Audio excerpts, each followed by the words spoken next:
I'm Thomas Miller, and I've spent the better part of 2 decades teaching international relations theory at Dartmouth College with a particular focus on the work of John Mearsheimer, the University of Chicago political scientist whose theories about great power competition have proven disturbingly prescient in our current moment. My academic specialization centers on offensive realism and its application to American foreign policy. And what I'm about to share with you tonight represents perhaps the most significant validation of Mearsheimer's framework we've witnessed since the end of the Cold War. When Russian warships appeared in Caribbean waters in late 2024, conducting joint naval exercises with Venezuela just 90 miles from American shores, it wasn't simply a military maneuver. It was a declaration that the era of unchallenged American hemispheric dominance, a reality we've taken for granted since 1823, has effectively ended. The Monroe Doctrine, that foundational principle of United States foreign policy, which declared the Western Hemisphere off-limits to European powers, is now being systematically dismantled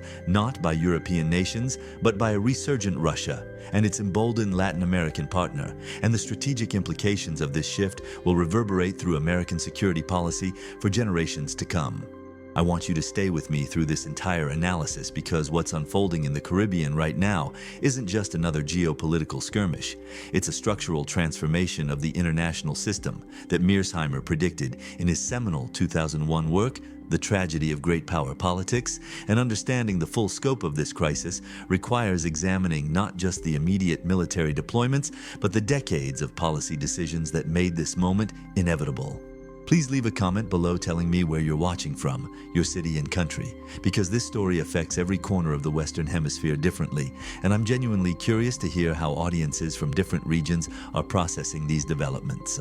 The alliance between Moscow and Caracas didn't emerge overnight. It's the culmination of a strategic partnership that deepened significantly after 2008, when Russia began positioning itself as a counterweight to American influence in what Washington had long considered its exclusive sphere of influence. Between 2001 and 2014, Russian arms exports to Venezuela totaled approximately $14.5 billion, including advanced Su-30 Mk fighter jets, Mi-35 and Mi-17 attack helicopters, sophisticated tank systems, self-propelled artillery platforms, and perhaps most concerning to Pentagon planners, S-300VM air defense systems capable of challenging American air superiority in the region. These weren't simply commercial transactions, they were the building blocks of a military relationship designed explicitly to complicate American power projection in a region where the United States had operated with virtually no opposition since the Spanish-American War of 1898. The strategic logic here is exactly what Mearsheimer outlined in his offensive realist framework.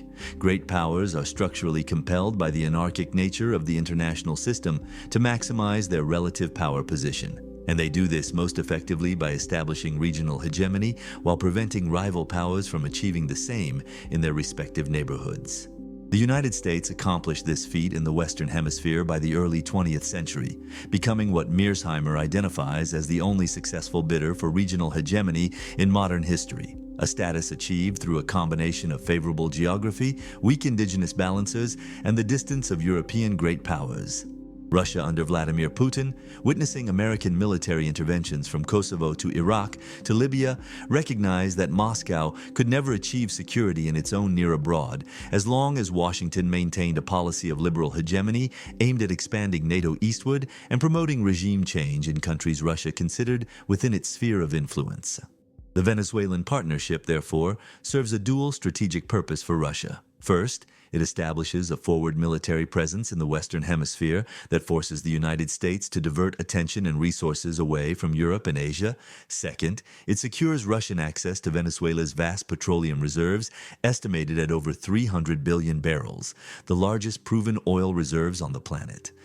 For Venezuela's Nicolas Maduro, facing what his government characterizes as an existential threat from American economic sanctions and potential military intervention, the Russian alliance provides the security guarantee that no Latin American neighbor or multilateral institution could offer. The current crisis reached an inflection point in October 2025 when President Maduro formally requested additional military assistance from President Putin, specifically asking for 14 missile units to strengthen Venezuelan air defenses, restoration of several Russian-made Sukhoi Su-30 Mk2 fighter jets that Caracas had previously purchased, and a 3-year financing plan through Rostec, Russia's state defense conglomerate. Maduro's letter to Putin, portions of which were obtained by the Washington Post through internal United States government documents, described the Su-30 jets as the most important deterrent the Venezuelan national government had when facing the threat of war, a clear reference to the massive American military buildup occurring simultaneously in the Caribbean.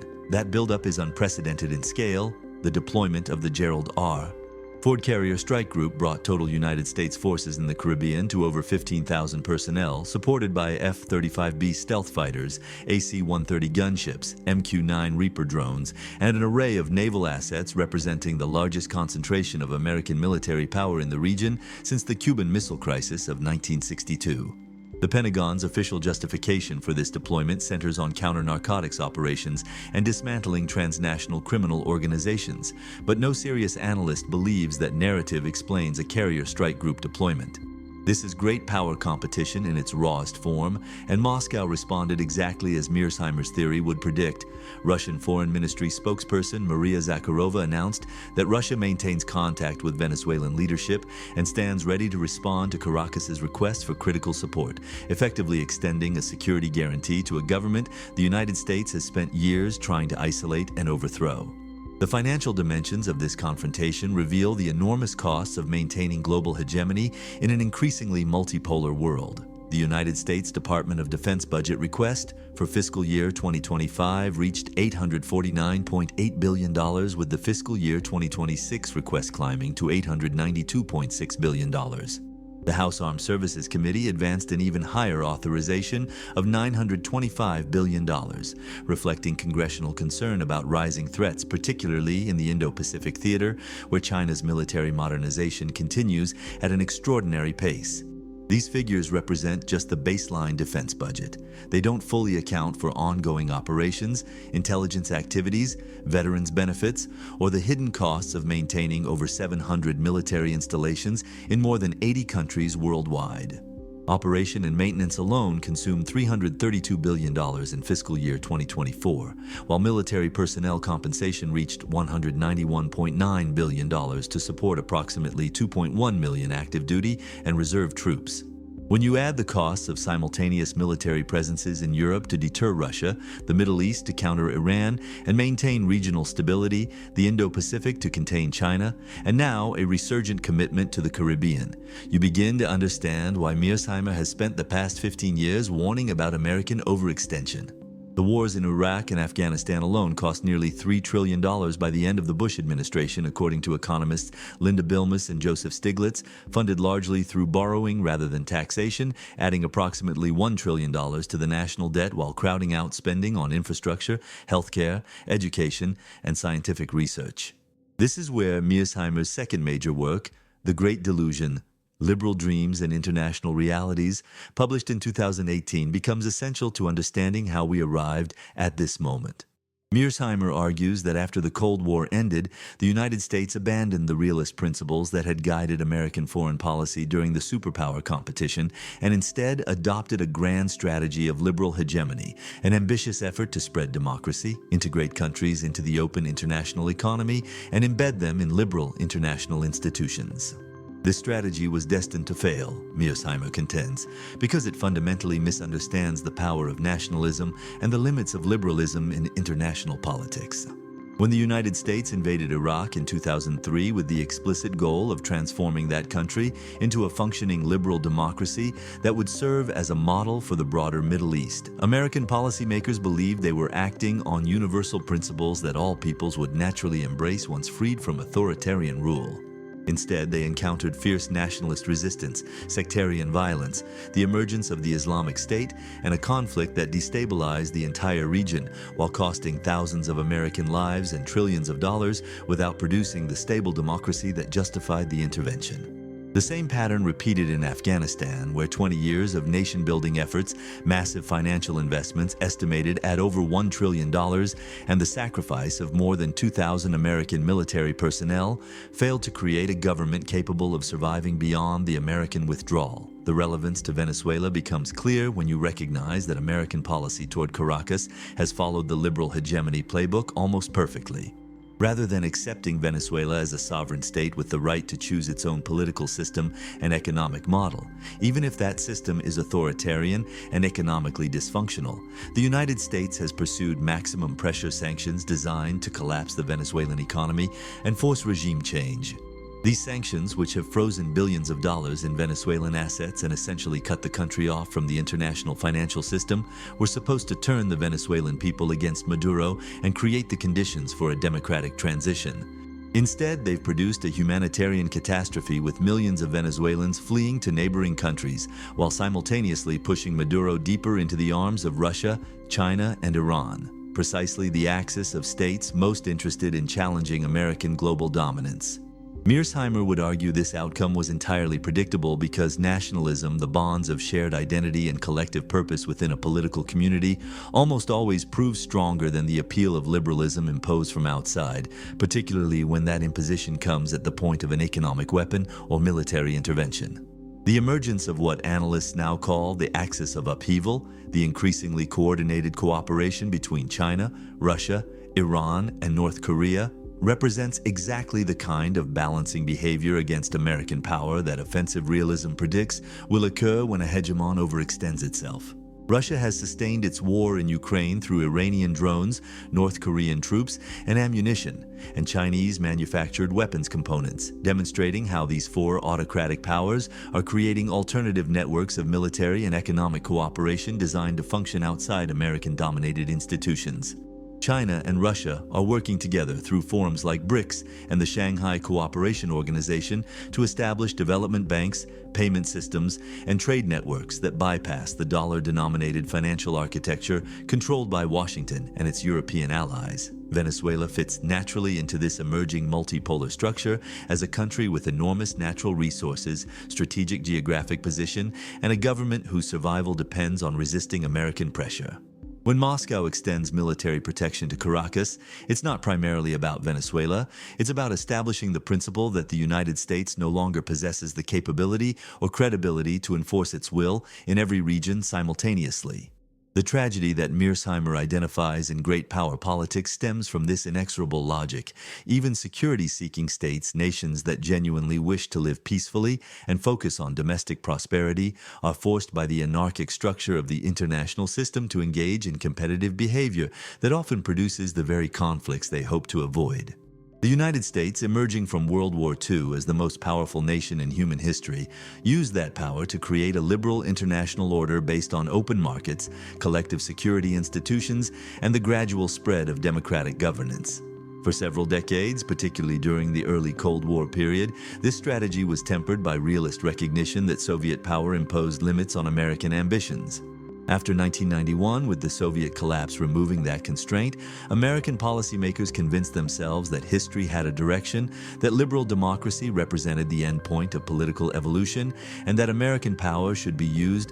to accelerate this inevitable process. The result was a quarter-century of military interventions, regime change operations, democracy promotion programs, and alliance expansions that collectively cost tens of trillions of dollars, killed hundreds of thousands of people, and ultimately produced not a more peaceful liberal world order, but rather a growing coalition of authoritarian states determined to resist American hegemony. Now we must confront the most uncomfortable question in American strategic thought today. Are we witnessing not merely a temporary setback in American power, but rather the structural decline of the American empire itself? And if so, what does that mean for the international system that has organized global politics for the past 8 decades? The indicators of imperial overstretch are difficult to dismiss when examined honestly. The United States national debt surpassed $38 trillion in October 2025, a figure that represents approximately $111,000 of debt for every single person living in America, and equals the combined economic output of China, India, Japan, Germany, and the United Kingdom. This isn't simply a large number. It's a structural constraint on American power that will shape every strategic decision for the next generation. Annual interest payments on this debt now exceed $1 trillion, money that could have funded infrastructure modernization, scientific research, education reform, or military readiness, but instead flows to bondholders while producing zero strategic benefit. The debt has grown from $5 trillion in 2000 to $38 trillion in 2025, an increase driven by unchecked military spending, tax cuts that weren't offset by corresponding revenue increases, and the cost of multiple simultaneous wars that produced dubious strategic outcomes. The Congressional Budget Office projects that by 2047 this debt could reach 200% of gross domestic product, a level that economists at the Penn-Wharton budget model estimate represents the upper boundary of what financial markets will tolerate before refusing to finance additional American borrowing. The military dimension of this crisis is equally stark when examined through Mearsheimer's analytical framework. The post-September 11th wars in Afghanistan, Iraq, Syria, and the broader global war on terrorism consumed more than $8 trillion in direct and indirect costs, while yielding virtually no lasting strategic advantage and in many cases actively undermining American security interests. The chaotic withdrawal from Afghanistan in August 2021 after 20 years of nation-building efforts and over $1 trillion in expenditures represented perhaps the most visible admission of failure. The Taliban returned to power within days of the American departure, demonstrating that 2 decades of military occupation and development assistance had produced no viable Afghan state capable of independent survival. More importantly for Mearsheimer's theory, these interventions distracted American strategic attention from the real challenge of great power competition with China and Russia, while simultaneously depleting the resources needed to compete effectively in that arena. China used the 2 decades of American distraction in the Middle East to modernize its military, build artificial islands in the South China Sea, launch the Belt and Road Initiative connecting Asia to Europe through Chinese-financed infrastructure, and establish itself as the world's largest trading partner for over 120 countries. Russia, meanwhile, intervened successfully in Syria, annexed Crimea, established a frozen conflict in eastern Ukraine that prevented NATO membership, and built the strategic partnerships with Iran, China, and now Venezuela that we're discussing tonight. The Ukraine crisis of 2014 offers perhaps the clearest validation of Mearsheimer's realist critique of American foreign policy and its essential background for understanding the Venezuela situation unfolding now.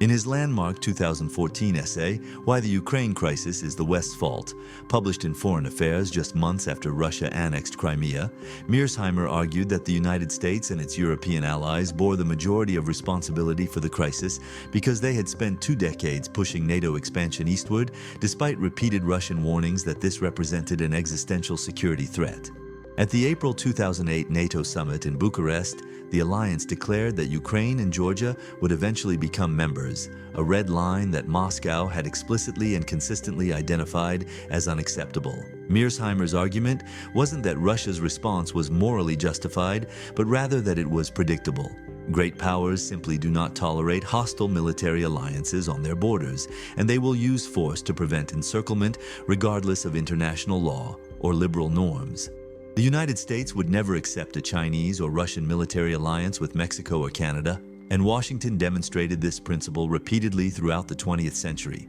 with interventions in Guatemala, Cuba, Nicaragua, Grenada, and Panama whenever it perceived threats to hemispheric security. Yet American policymakers convinced themselves that Russia would passively accept NATO expansion to its borders because they believed liberal internationalism had transcended old-fashioned geopolitical competition. George Kennan, the architect of Cold War containment strategy, warned in 1997 that NATO expansion represented the most fateful error of American policy in the entire post-Cold War era, predicting it would inflame Russian nationalism, empower hardliners in Moscow, and inevitably precipitate conflict along Russia's borders. A bipartisan group of over 50 foreign policy experts signed an open letter that same year making similar arguments, cautioning that incorporating Central European states with serious border and national minority problems would dilute NATO's core defensive mission, strain alliance decision-making, and entangle the organization in territorial disputes unrelated to transatlantic security. These warnings were ignored because the dominant voices in American foreign policy after 1991 believed that spreading democracy and expanding Western institutions represented both a moral imperative and a strategic necessity that would create a peaceful, prosperous, and cooperative international order. Mearsheimer calls this grand strategy liberal hegemony, and his central argument in The Great Delusion is that it was doomed to fail because it fundamentally misunderstood the enduring power of nationalism and the structural constraints imposed by anarchy in the international system.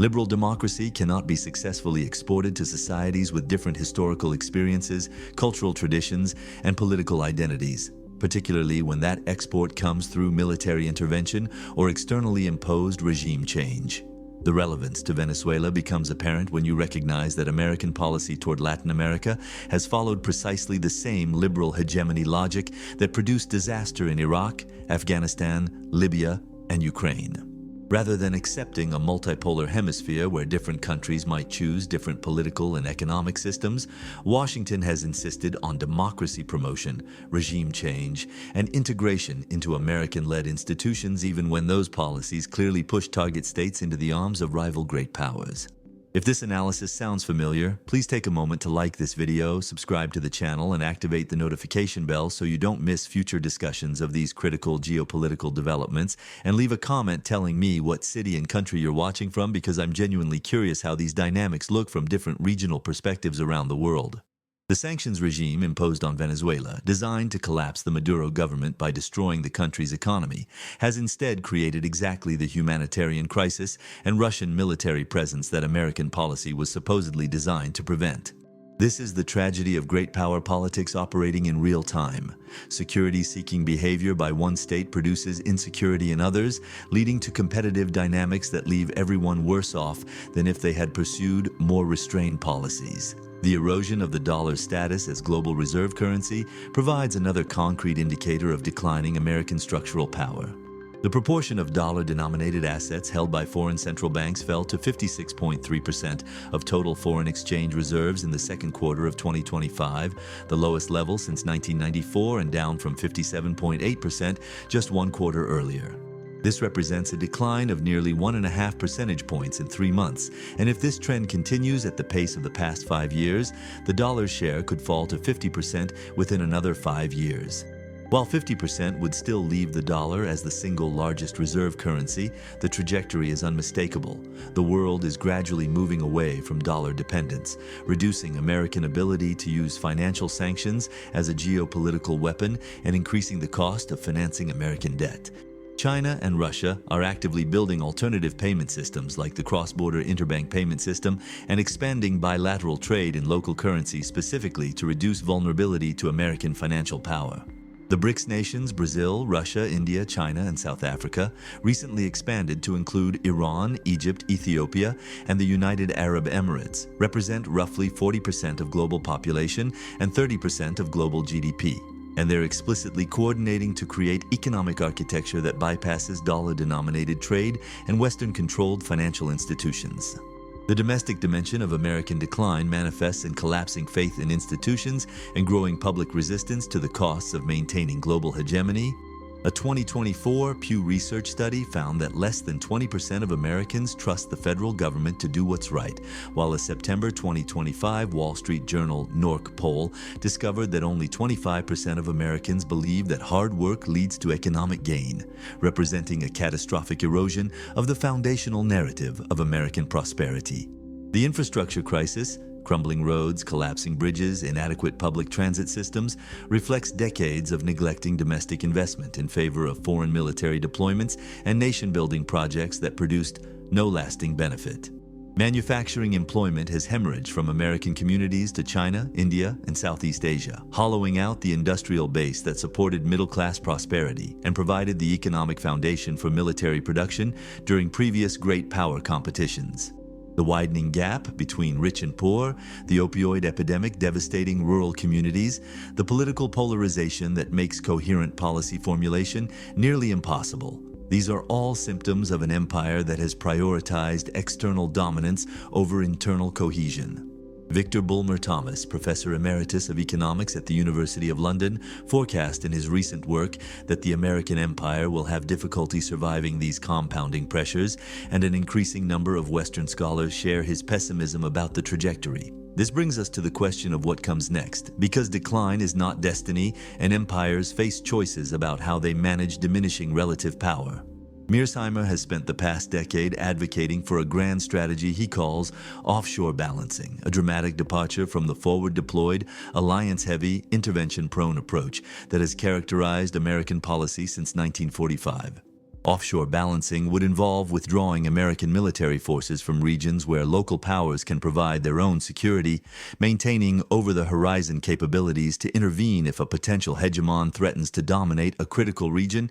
and relying primarily on regional allies to bear the burden of day-to-day security provision, while the United States focuses resources on the genuine peer competitor, which today means China in the Indo-Pacific. In practice, this would mean a significant reduction of American military presence in Europe, where wealthy NATO allies should be capable of deterring Russia without permanent American garrisons, allowing those forces and resources to concentrate on the Western Pacific, where China's growing military power directly threatens American security interests. It would mean ending the forever wars in the Middle East, accepting that the United States cannot and should not attempt to determine political outcomes in societies whose internal dynamics we poorly understand. It would mean acknowledging that Latin America includes sovereign states with the right to choose their own political systems, even if those choices contradict American preferences, and that sanctions-driven regime change efforts consistently produce outcomes worse than the problems they were designed to solve. The incoming Trump administration appears to be moving tentatively toward elements of this offshore balancing approach,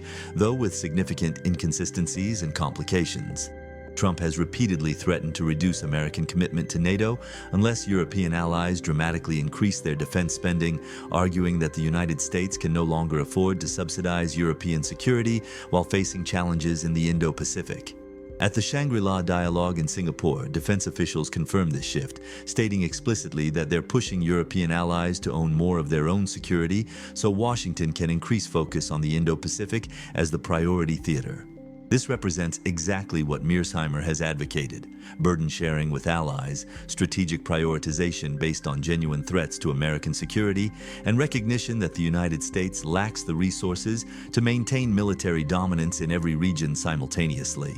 However, Trump's approach also includes elements that contradict restraint principles, including plans to dramatically increase American involvement in the Western Hemisphere to secure what his advisors call a sphere of influence, potentially escalating the very conflicts with Venezuela and other Latin American states that offshore balancing would seek to de-escalate. The question is whether American policymakers can implement the strategic logic of realism, accepting multipolarity, prioritizing genuine security interests over ideological preferences, and recognizing the limits of military power to reshape foreign societies without the intellectual framework that makes those choices comprehensible to domestic audiences. The choice facing the United States isn't between empire and irrelevance, but rather between managed adaptation and chaotic collapse, between Britain's relatively peaceful transition from global hegemon to influential middle power and the Soviet Union's sudden disintegration that left millions dead and entire regions destabilized. Mearsheimer's work provides the intellectual foundation for understanding this choice because it explains why the pursuit of liberal hegemony